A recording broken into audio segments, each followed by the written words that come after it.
In 1949, a finished three-bedroom ranch house on Long Island, kitchen wired, appliances installed, key in hand, sold for $7,990, $58 a month.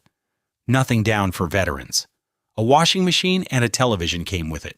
No extra charge. On a single day in March of that year, more than 1,000 couples who had been camped in line for up to 4 days signed 1,400 contracts for houses that did not yet exist. That same house on that same street sells today for something close to $750,000, and more than 8 million people now live on the island where it stands. The dollar figures read like a story about real estate. They are not. They are the last entry in a ledger that opened 3 centuries earlier, with a fortune that swam past the island rather than growing on it, and every fortune the island produced, after that, one replaced the fortune before it, so completely that almost nobody living there today could name the one that started it. Chapter 1. The First Footholds. On June 12, 1640, 8 men, 1 woman, and a boy, sailing out of Lynn, Massachusetts, came ashore on the eastern end of Long Island at a gravel landing that would later be named Conscience Point. They had no fort waiting for them. They had no royal charter guaranteeing the ground under their feet. They had no plan beyond the conviction that Massachusetts, after barely a decade of English settlement, was already too crowded to hold them. What they founded that day, Southampton, is counted among the first 2 English towns in what would become the state of New York. Southold, 40 miles east on the North Fork, has spent nearly 4 centuries disputing which of the 2 came first, and the argument has never been resolved. The Shinnecock were already living on that ground, and it was their instruction, not English experience, that carried the newcomers through the first years. They showed the settlers where the sandy soil would hold a corn crop and how to fertilize a furrow with alewives and menhaden, a technique coastal peoples along this shore had practiced for generations before any Englishman had reason to cross an ocean. Southampton's first harvests were a Shinnecock harvest, taught rather than invented, and the town's survival depended on it. 18 years later, in 1658, colonists opened pasture at the far end of the island, on the bluffs above what is now Montauk, and gave it a name that has outlasted nearly every other institution founded in that first generation, Deep Hollow Ranch. It is still in business. It is the oldest working cattle ranch in the United States, in continuous operation since before there was a United States to operate in, predating the cattle drives of Texas by roughly 2 centuries. At its peak, Deep Hollow ran as many as 6,000 head of cattle across grazing land that faced open Atlantic on 3 sides. Livestock, driven and grazed, on an island most Americans today associate with beach traffic and hedge funds, not cattle. By Act of Congress, on July 31, 1789, Sag Harbor was designated an official port of entry of the United States, 1 day ahead of New York City, which received the identical designation from the identical Congress. It was not a symbolic distinction. In that first year on the customs books, Sag Harbor cleared more square-rigged tonnage than the Port of New York itself, a fact that reads today like a printing error and was, in 1789, simply the shipping report. 2 decades later, in 1810, the village doing that business counted perhaps 850 residents. A customs house keeping a nation's shipping ledger out of a hamlet smaller than a few blocks of houses. Around 1815, oystermen began laying cultivated beds in the Great South Bay, off a spit of land called Blue Point, working a native species that had grown wild in those waters for centuries. Within 2 generations, the name had stopped meaning a place and started meaning a standard. By the 1850s, the Blue Point oyster was the only oyster served at Buckingham Palace, carried across an ocean to a table that could have ordered any shellfish on the planet and ordered this one instead. None of it. The corn taught by the Shinnecock, the cattle at Deep Hollow, the customs stamp at Sag Harbor, the oyster beds at Blue Point, was the fortune that first made this stretch of coastline rich. The real fortune never walked ashore, and it never took root in the sand. It swam past the beach in pods that farmers could watch breaching from their own front fields, a few hundred yards out season after season, worth more per animal than anything Deep Hollow would ever put out to pasture. It would take a little over a century for anyone on the island to work out exactly what that was worth, and considerably less time than that to spend it. Chapter 2. The Whaling Empire. By 1845, Sag Harbor was sending more than 60 whaling ships out to sea in a single season. Not the largest whaling port in America, that distinction belonged to New Bedford, but the largest in the state of New York, bigger than Cold Spring Harbor, well ahead of Greenport, without a rival anywhere between the Battery and Montauk Point. The American whaling fleet as a whole peaked at 735 vessels the following year in 1846, which means that in the mid-1840s, roughly one ship in every 12 chasing whales anywhere on Earth under an American flag sailed out of this one harbor on the eastern end of Long Island.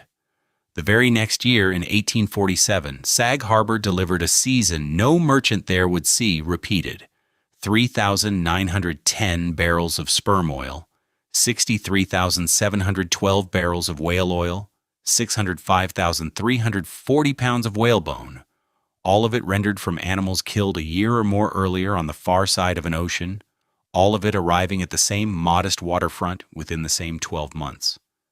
The harbor smelled of it for weeks. The counting houses smelled of it longer. Cold Spring Harbor worked its own fleet across the same decades. 9 ships, among them the Monmouth, the Tuscarora, the Splendid, the Sheffield. A Tuscarora voyage ran 22 months, a Splendid voyage more than 3 years. None of it paid a wage. Whalemen worked for a lay, a fixed share of the profit, an ordinary hand near 1/200th, a captain near 1/15th, in a fleet where roughly 3 in 10 hands were men of color. Cooperatives turned out the barrels. Other shops cut whalebone into stays and springs. The money reached men who had not yet become who they would be. In 1819, a young investor named James Fenimore Cooper bought the majority share of the Sag Harbor Whaler Union. Before he had published a single novel, before the name Cooper meant anything to American readers, the voyage lost money. Within a year, he had turned to writing instead, and the trade that failed him at sea became, before long, one of the most successful literary careers in the country. Enter Mercator Cooper, no relation, a Sag Harbor-born ship's captain who had spent 2 decades working whalers out of the same docks before he took the Manhattan to sea in November 1843. What happened on that voyage had nothing to do with whales. In the spring of 1845, after his crew pulled 22 shipwrecked Japanese sailors from the Pacific, and Cooper chose to sail them home rather than land them at the nearest port, the Manhattan became the first American ship permitted into Tokyo Bay, 8 years before Commodore Matthew Perry made the same crossing under orders from Washington. Cooper's crew came home with more than an empty hold. They came home with a chart of the bay's approaches, the same chart, by local record, that found its way into Perry's hands before his own squadron ever sighted Japan in 1853. At the helm of the Manhattan that spring stood Pyrrhus Conser, born enslaved in Southampton in 1814, guiding an American ship into the one harbor on Earth no American ship had ever been allowed to enter. He lived to be 83, dying in 1897, and the town that had once counted him as property buried him under a stone whose words were supplied by Elihu Root. Though born a slave, he possessed those virtues, without which kings are but slaves. The ship that carried him to Tokyo Bay shared its name, by coincidence, with the island city 70 miles to the west, a city that in 1845 was lighting its street lamps, its parlors, and its counting houses on the same whale oil Sag Harbor was shipping past its door. None of the men on that voyage, and none of the merchants counting barrels back on Long Island, had any reason yet to look toward Pennsylvania.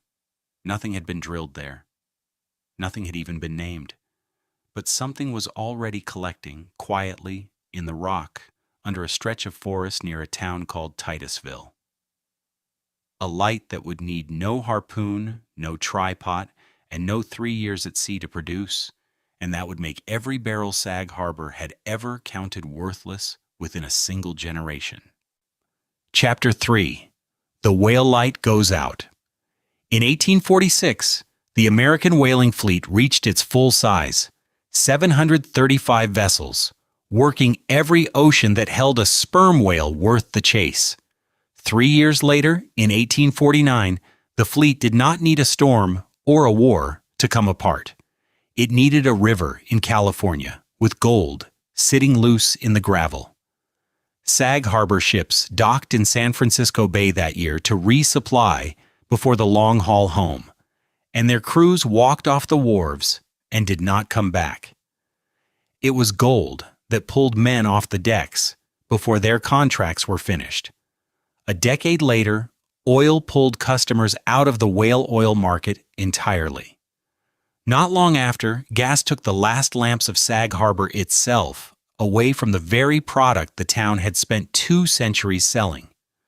3 forces, roughly 10 years apart, and every one of them landed on the same industry.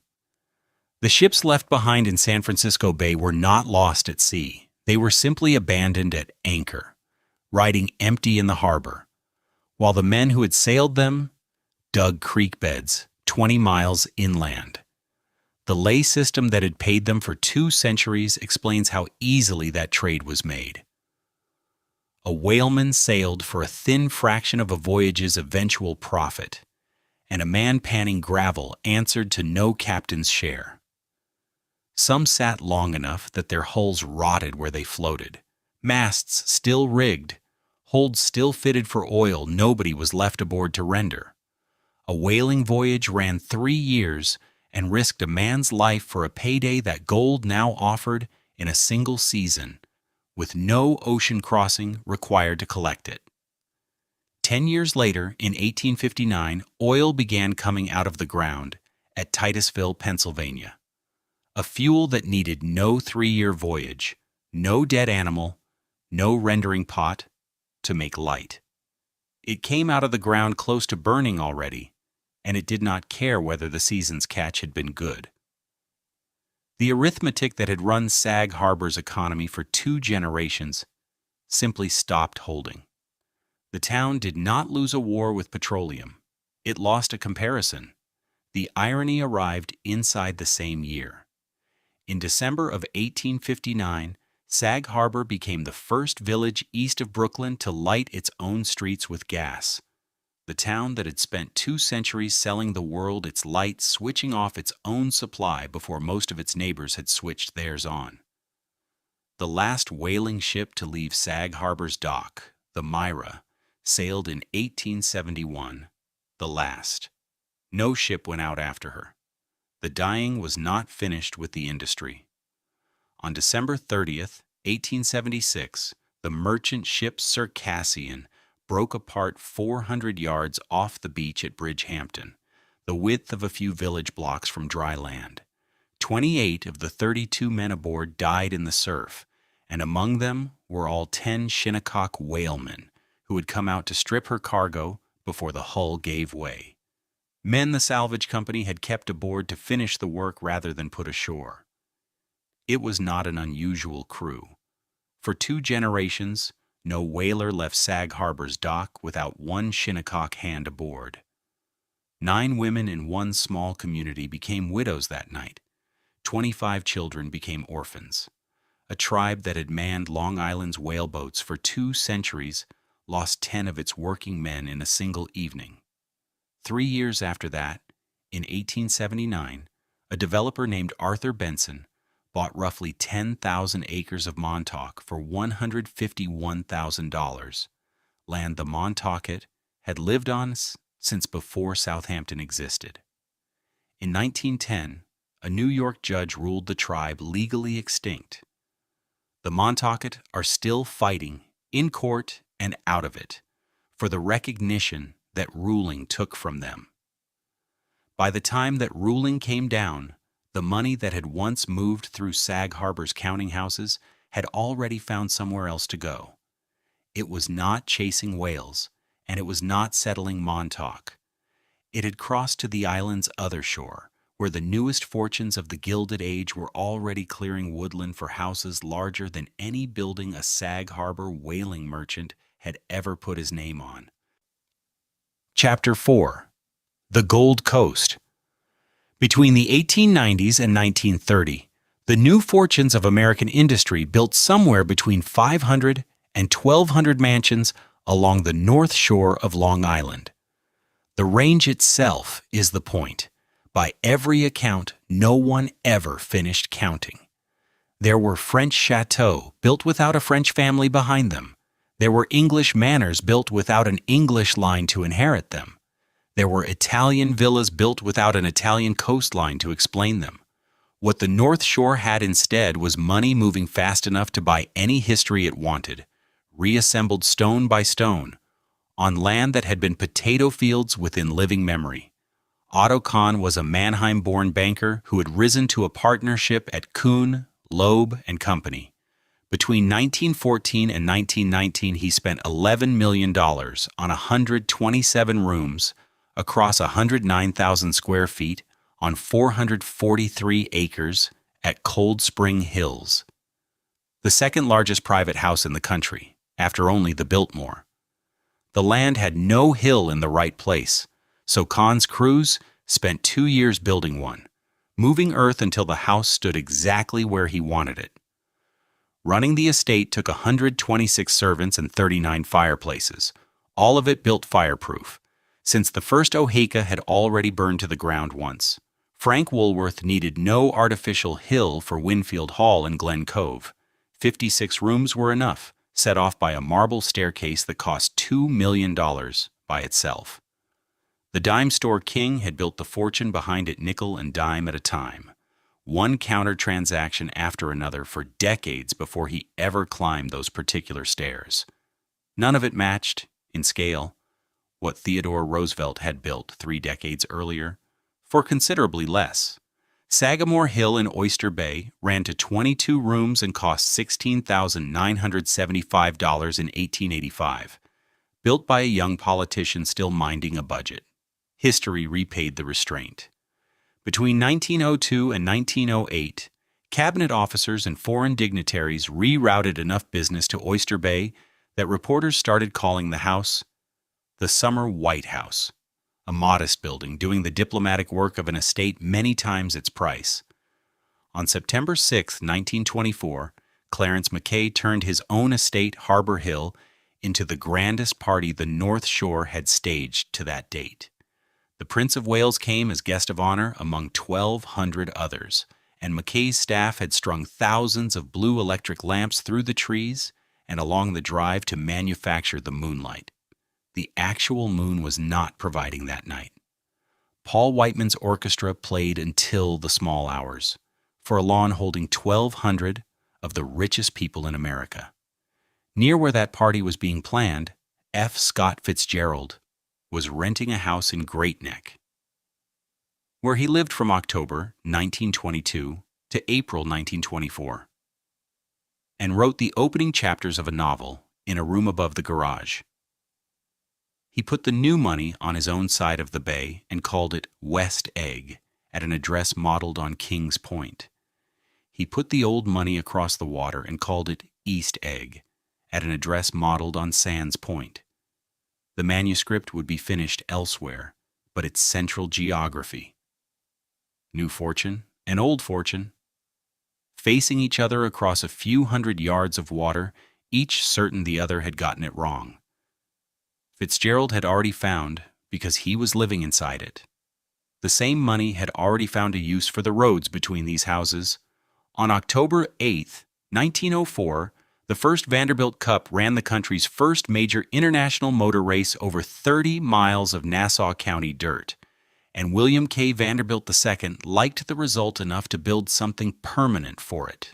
Starting in 1908, his Long Island Motor Parkway ran 45 miles of poured concrete for a $2 toll, the first road in America built for the automobile alone. Years before most of the country agreed, the automobile was worth a road of its own. The engines racing on that concrete would not stay on the ground for long. Within a year of the parkway's opening, men were already gathering on the flat grassland just north of it, teaching a different kind of machine to leave the road behind entirely. Chapter 5. The Cradle of Aviation. On September 23, 1911, a pilot named Earl Ovington lifted off from the Hempstead Plains with a canvas mailbag balanced across his knees, 640 letters and 1,280 postcards packed inside it. The first official airmail flight the United States Post Office had ever authorized. The Post Office had sanctioned the flight as an experiment, uncertain whether the air was a serious way to move the mail or a stunt dressed up as one. There was no hatch to drop the bag through and no cargo hold built to carry it. Ovington simply held it on his lap until he was over the drop point, then let it go over the side of the cockpit. It fell, and it burst on impact. And the first airmail delivery in American history arrived scattered across an open field, gathered up letter by letter, postcard by postcard, by the people who had watched it come down. 2 years earlier, on July 17, 1909, the same stretch of ground had already made its name. Glenn Curtis took the Golden Flyer up over the Hempstead Plains that afternoon, flying 52 minutes and better than 15 miles to win the $10,000 Scientific American Trophy, and the flat grassland east of Mineola, clear of the trees that could clip a wingtip, the hills that could break a glide path, the fences that could catch an undercarriage, became, within a few seasons, the patch of ground every pilot on the eastern seaboard wanted under his wheels. The same men who had poured the concrete of the Long Island Motor Parkway a year earlier for engines that were built to stay on the ground now had a reason to drive out past their own toll booths and watch a different kind of engine leave the ground entirely. The plains would come to be known, simply and without exaggeration, as the cradle of American aviation. 2 military airfields rose on that plain within a decade, and both were named for the dead. Mitchell Field carried the name of John Purroy Mitchell, New York's boy mayor, who died in 1918 during a training flight of his own.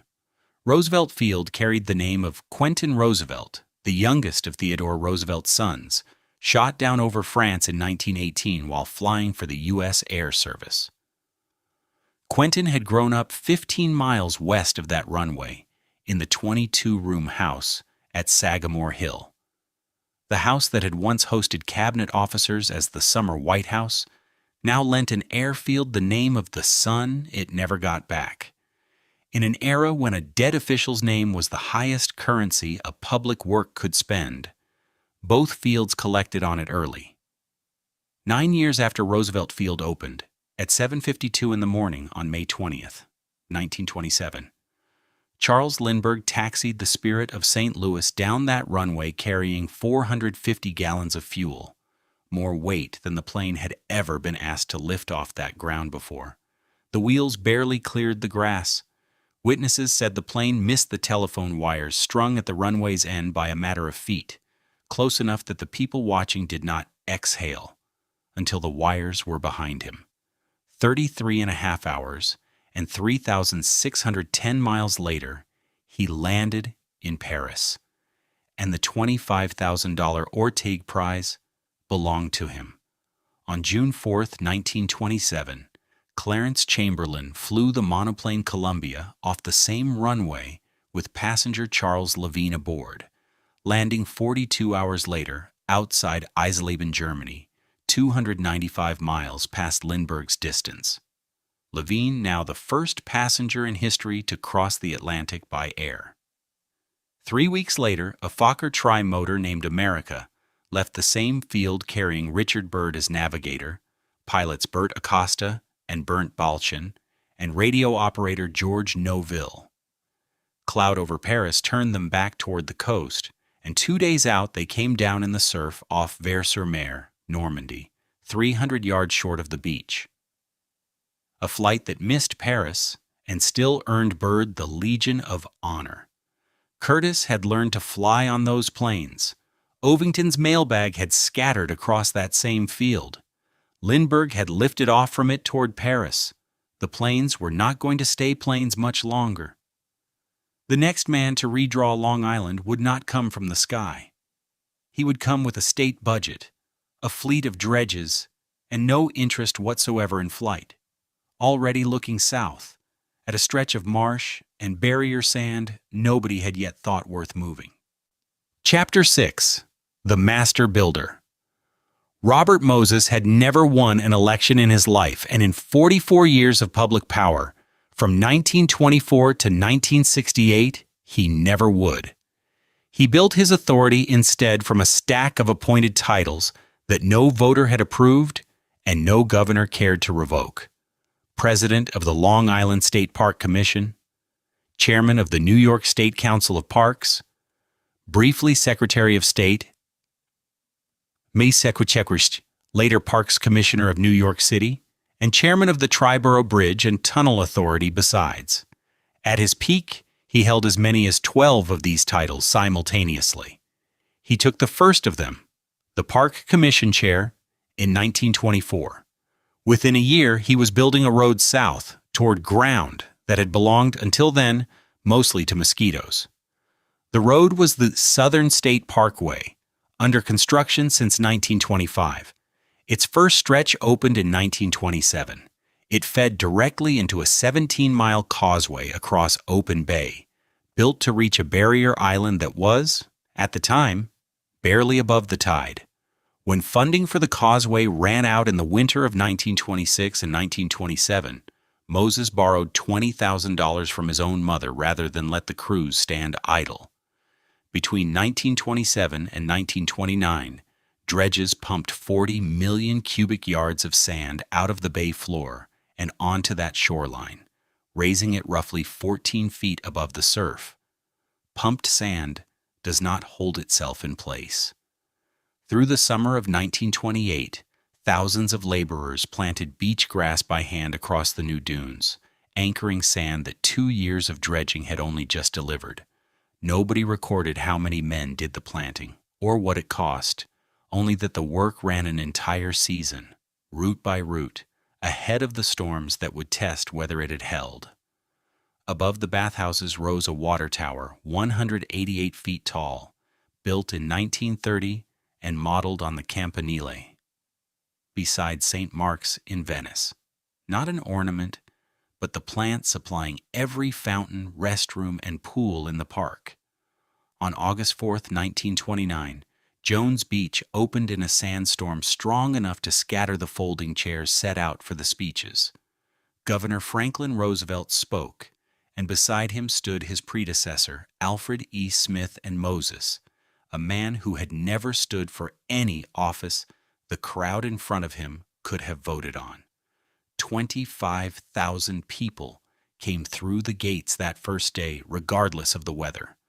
By the end of the following year, 1.5 million had followed them. Moses left one more signature on these roads, not argued out publicly until long after he was dead. His parkway overpasses ran lower than comparable bridges of the same years, low enough in places to clear a car, but not a standard bus. Robert Caro's 1974 biography, The Power Broker, read the clearances as deliberate, a way to keep buses carrying the city's poorer riders, many of them black, away from parks built for a different public. Kenneth Jackson and other historians read the same bridges as nothing more than concrete built to the cheapest specification the terrain allowed. Decades later, the historian Thomas Campanella measured the bridges himself and confirmed Moses's overpasses do run lower than their contemporaries. Why he built them that way, the measurements cannot say. Southern State was only the first of 4 parkways Moses laid across Nassau and Suffolk County in those same years. The Northern State, surveyed through Gold Coast estates whose owners had spent 3 decades buying distance from exactly this kind of intrusion, opened its first stretch in July 1933 and eventually ran 28 8/10 miles. At the Brady Estate, where lawyers and letters failed to move the survey line, Witnesses saw Moses climb onto the excavating machine and work the levers himself. The Wantagh State Parkway, 13 1/3 miles, reached the northern state by December 1938. The Meadowbrook, 12 1/2 miles, broke ground in 1933 and opened its first section the year after. Moses had built, in a decade, a road network on Long Island that answered to no elected body at all. Within another decade, the same parkways he had engineered to carry Sunday drivers toward a public beach would be carrying a different kind of traffic entirely. The island of roads and sand he had built was about to be rebuilt once more, this time as an island of arsenals. Chapter 7. The Arsenal. By 1939, Grumman Aircraft Engineering in Bethpage employed 700 people building airplanes for the United States Navy. A company younger than most of the roads that served it. Leroy Grumman was a Huntington-born engineer, Cornell class of 1916, who had flown as a naval aviator in the First World War and then spent a decade at the Loaning Aeronautical Engineering Corporation in Manhattan. Test pilot from 1920. Plant manager soon after, general manager by the time Loaning sold out to Keystone Aircraft in 1929. Grumman was 34 years old and, for the first time since the war, out of a job. He incorporated the Grumman Aircraft Engineering Corporation on December 6, 1929, and opened for business on January 2, 1930, 2 days short of his own 35th birthday. Starting capital ran near $23,000, a mortgage on his own house for $16,950, plus a $6,000 loan. The first plant was a borrowed corner of the old Cox Clement factory in Baldwin, where Grumman and a handful of employees repaired Loaning seaplanes and built aluminum floats and truck bodies to keep the doors open. The Navy's first contract came within the year for floats fitted with retractable landing gear. On April 2, 1931, the Navy ordered the FF-1, Grumman's first fighter, and the first American naval fighter built with wheels that folded into the fuselage in flight.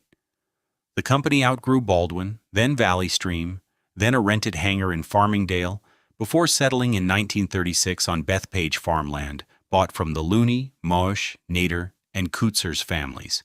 It never moved again. By 1943, that workforce numbered 25,500, roughly a third of them women, working riveting jigs and instrument benches in a plant that 4 years earlier had needed a fraction of that labor.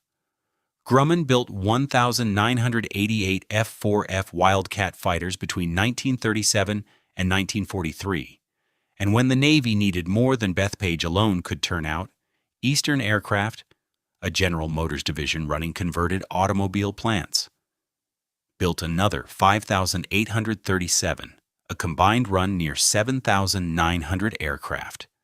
The Avenger torpedo bomber followed the same division of labor. Grumman built 2,290 before switching its own lines entirely to fighters in 1944, and Eastern Aircraft finished the remaining 7,545 at a plant in New Jersey. Bethpage built the prototype. New Jersey built the volume. Grumman built 12,275 Hellcat fighters before the war ended, finishing 600 a month at its peak. The Navy's own tally put the kill ratio near 19-1. 5,163 confirmed kills against 270 Hellcats lost in air combat across 66,530 sorties. The riveters who built them were mostly new to factory work and disproportionately female. May Nostrand, 19 years old, became the plant's first female plane captain. Martha Mistowski could set 187 flawless rivets in 10 minutes. Barbara Jane and Elizabeth Hooker, two of Grumman's own test pilots, flew finished Hellcats off the Bethpage runway themselves before the planes ever saw a carrier deck. Nearby, at Republic Aviation in Farmingdale, workers built 9,087 P-47 Thunderbolts across the same years. By war's end, more than 75,000 people worked in Long Island's aviation plants, farmers' sons, Gold Coast chauffeurs, women who had never held a factory job before, building the machines that helped end the war at a rate no whaling merchant or railroad baron on the island had ever matched. The war would end within 2 years of that peak. When it did, the men who had built Hellcat wings and the women who had riveted Thunderbolt fuselages would go home again, along with millions of other veterans nationwide who wanted exactly one thing no aircraft plant on the island had ever produced: a house of their own and somewhere to put it. Long Island had that too, not on the Gold Coast, not at Roosevelt Field, in the potato fields of Nassau County, waiting for the war to end. Chapter 8: The Potato Field Assembly Line. On July 1, 1947, Levitt and Sons broke ground on 7.3 square miles of Nassau County potato fields that had grown nothing more valuable than potatoes for as long as anyone in the county could remember. And by 1951, 17,447 houses stood on that same ground. No developer in the country had built at that scale before. No developer had needed to. The demand waiting on the other side of the war was not a market in any ordinary sense. It was a backlog, millions of veterans deep, and Levitt and Sons had worked out how to meet it. William Levitt was a Brooklyn-born real estate operator who had spent the war years with the Navy Seabees, building airfields and barracks against military deadlines in the Pacific. And he came home with a lesson about repetition the war had taught him for free. His father, Abraham, had run a modest construction company on Long Island since the 1920s. His brother Alfred drew the houses. What William brought back was the method. He arrived in Nassau County in 1947 with that method, his family's firm, and 7.3 square miles of ground that had never held anything larger than a farmhouse. The method inverted the one Henry Ford had made famous a generation earlier. Ford had moved the product past stationary men, each one bolted to a single station on a line built to carry the car to him. A house cannot be carried anywhere. It has to stay where its foundation is poured. So Levitt moved the men instead. 27 crews worked the site, each assigned a single trade and a single task, rehearsed until a man could pour a slab or frame a wall or hang a door, without needing to think about which house he was standing in front of, and then walk off that lot to the identical lot next door and do it again. The pace that method produced had no precedent in American housing. A finished house came off that line roughly every 15 to 16 minutes of a working day, 30 houses a day, each one wired, plumbed, painted, and stocked with a Bendix washing machine and an Admiral television set before a family ever turned the key. The price of that first ranch has already been told. What matters here is the arithmetic behind it. Standardize the house, standardize the crew, and the cost of building one comes down at the rate of building 100,000. But the standardization did not stop at lumber and shingle. The paperwork every buyer signed carried its own printed instruction. Clause 25 of the standard Levittown lease, set in capital letters in the original document. No dwelling shall be used or occupied by members of other than the Caucasian race, but the employment and maintenance of other than Caucasian domestic servants shall be permitted. The clause was not a Levitt invention. The Federal Housing Administration, whose underwriting made the low mortgages possible in the first place, had itself recommended covenants of exactly this kind as sound lending practice for over a decade. The Supreme Court had already ruled in Shelley v. Kramer in 1948 that no court in the country could enforce such a clause. Levittown kept printing it anyway, lease after lease, buyer after buyer, for 20 more years, until the Fair Housing Act of 1968 finally made it illegal to print at all. Levitt had an answer ready whenever a reporter raised the subject. The same answer every time. No man who owns his own house and lot can be a communist, he was fond of saying. He has too much to do. It was a line built for a newspaper quote, and it worked as one. It explained the veteran holding the mortgage, he spent some darin in our nowardits, and it said nothing at all about the veteran the mortgage was never written for. By 1951, the potato fields were gone, and 17,447 houses stood in their place.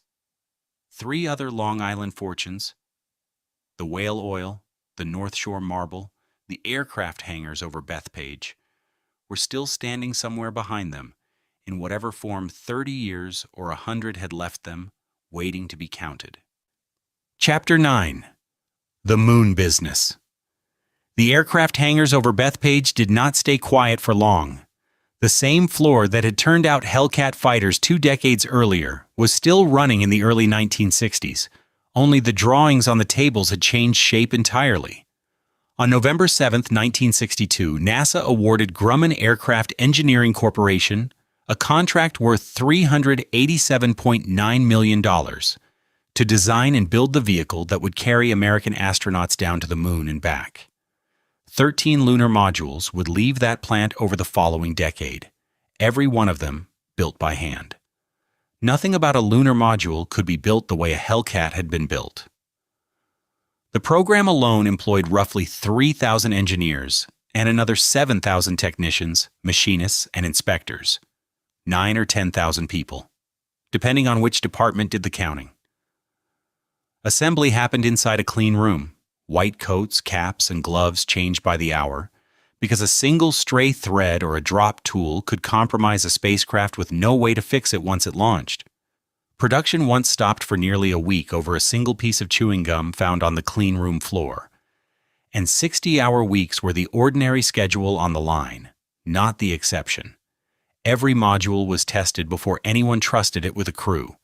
Vibration tables, shock rigs, thermal vacuum chambers, each component pushed to a safety margin of 15 to 30% above its expected load, some parts to double that.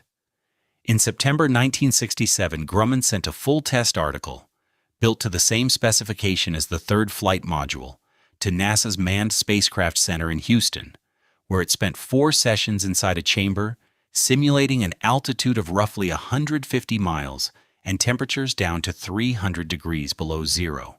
Astronaut James Irwin and Grumman's own test pilot Gerald Gibbons sat inside it for the crewed runs in the spring of 1968, finishing in a single week what NASA had scheduled for 2. But no chamber in Bethpage had simulated what came in April of 1970. 200,000 miles from Earth, an oxygen tank ruptured aboard Apollo 13, and the 7th lunar module Grumman had built, Aquarius, designed to keep 2 astronauts alive on the moon for 45 hours, became the only shelter for 3 astronauts for roughly 90 hours, on the way home instead. Its carbon dioxide scrubbers were sized for 2 men over 2 days. After a day and a half with 3 men breathing inside it, the carbon dioxide climbed toward the level NASA's own warning lights were built to catch. Ed Smiley, the engineer running NASA's Crew Systems Division, worked out the fix from the ground. A filter built from plastic bags, cardboard torn from a flight manual, a spacesuit hose, and tape.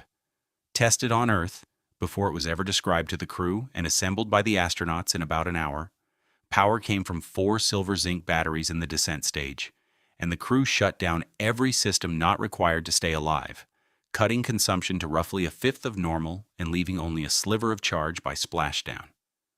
The temperature fell to around 50 degrees Fahrenheit inside the module, colder still in the command module, and water was rationed to about 6 ounces a day.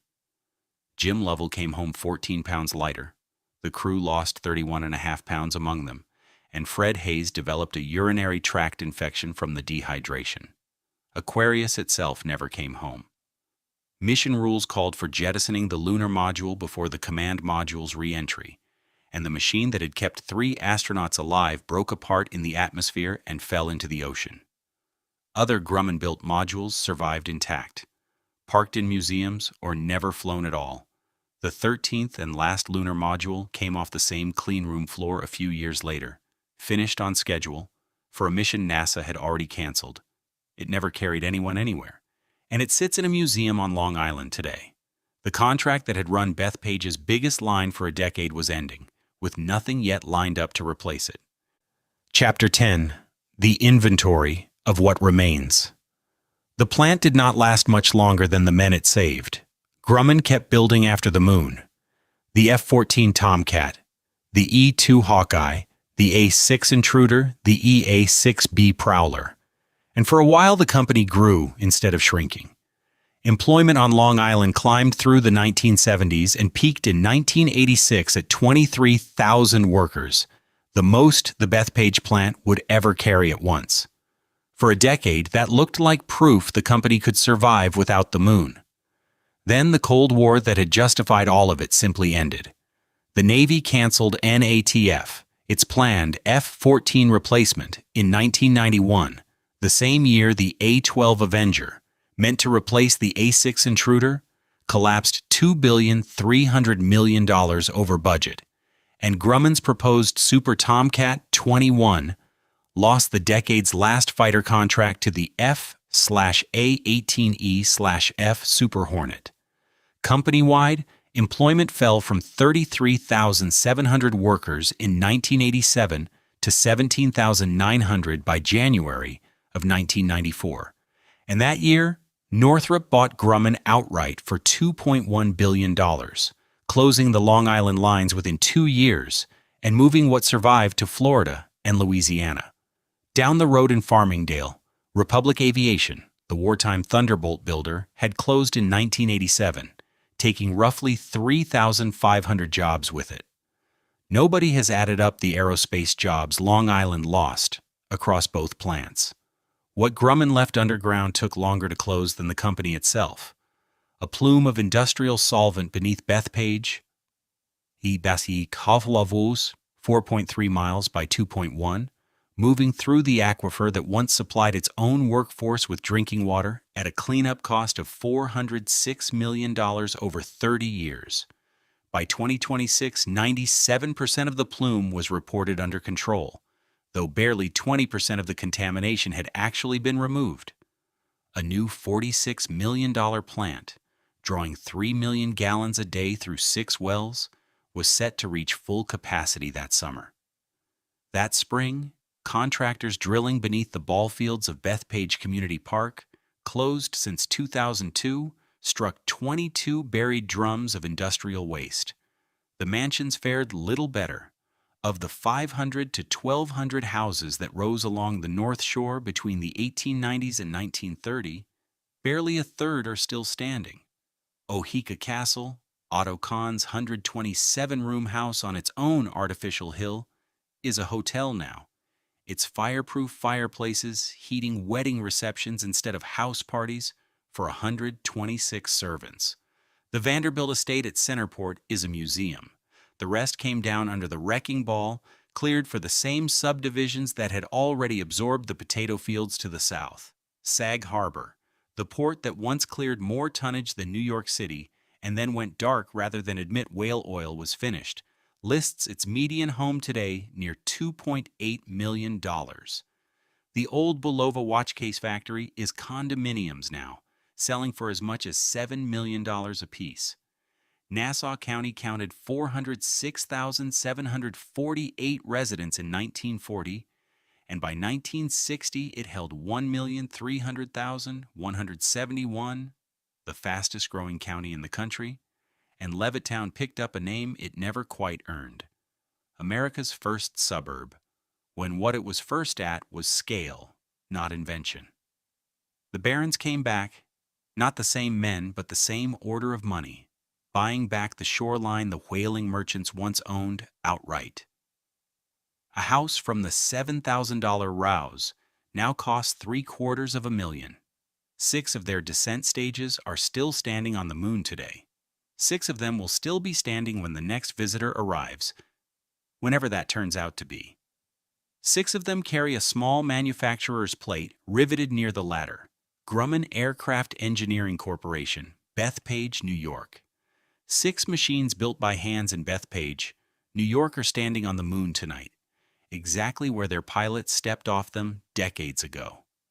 No wind out there weathers the aluminum, and no rain ever reaches the landing struts.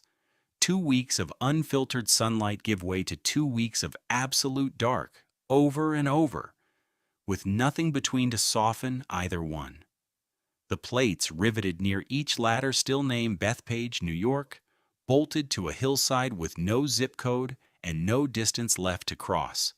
A Long Island machine shop's work is on the moon now. It is the farthest any hometown's craftsmanship has ever traveled from the dirt that grew it.